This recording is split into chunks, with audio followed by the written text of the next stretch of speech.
This remake of the original Alex Kidd game is as hard as it was back in the day, but now with a lot more polish on the surface.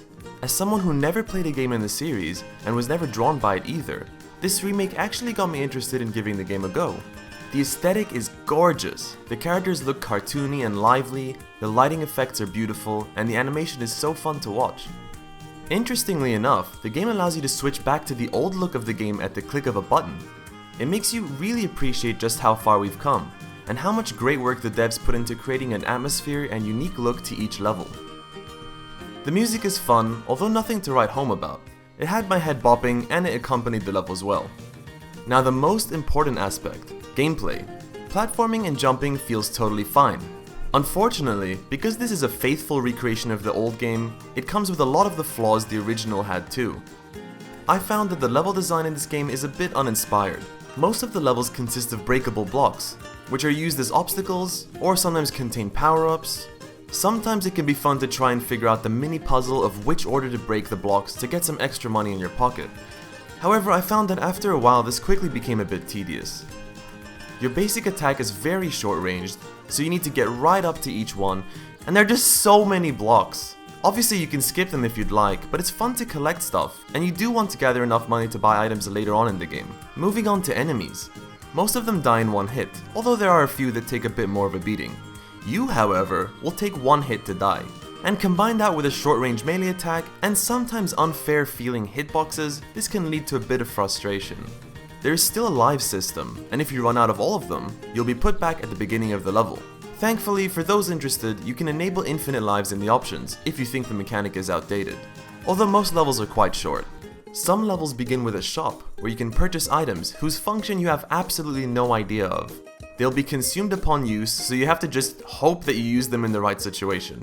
These range from temporary invincibility, ranged attacks, or a small orb that deploys small Alex Kidds that march out lemming style and hurt enemies they touch. Okay? I think they're fun and interesting, but the whole shop system feels a bit random. I just buy every single item at every single shop, and if it's a vehicle, oh boy. The vehicle levels are awesome. However, if it's your first time playing one of these levels, good luck keeping your vehicle alive for more than 5 seconds. In most of them, I would crash into a block or enemy that I didn't expect, only to be left stranded in a vehicle level on foot, which can be a bit underwhelming. Finally, the boss levels. There are normal bosses, which are fun enough to figure out their patterns and then defeat them. There are also, however, rock, paper, scissors bosses. The first one was quite frustrating. Your fate is left to the gods of RNG if you'll be coming out alive or not. Thankfully, the bosses do use the same hand every time you fight them, so you can memorize that and then outsmart them the next time you come back, but it just feels like a waste of time. Later on, you do get an upgrade that lets you see what they will be playing, and you just have to react fast enough to beat them. All that is to say that I can't quite complain about a game's mechanics that came out in 1986. I'm actually happy the devs kept it as annoying and frustrating as the original. Although maybe some more quality of life changes like the infinite lives would have been nice as a toggleable option, maybe a difficulty setting you can choose from the beginning. There are definitely platformers out there that have aged better, at least in my opinion. But I still think it's a fantastic remake. If you enjoyed the original, then I highly recommend picking this up, it's just a better version. And if you didn't play the original, then it's more of a tough recommendation. If you like the look of the footage in this video, then just give it a go. I personally had mixed emotions throughout my playthrough. While some elements were frustrating, there was still enjoyment to be had in other areas.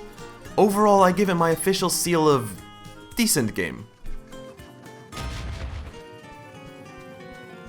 Thank you for watching, everybody. If you want to pick up the game for yourself, there's a link in the description to do so. If you enjoyed the video, please don't forget to like, subscribe, and share, and I'll see you next time.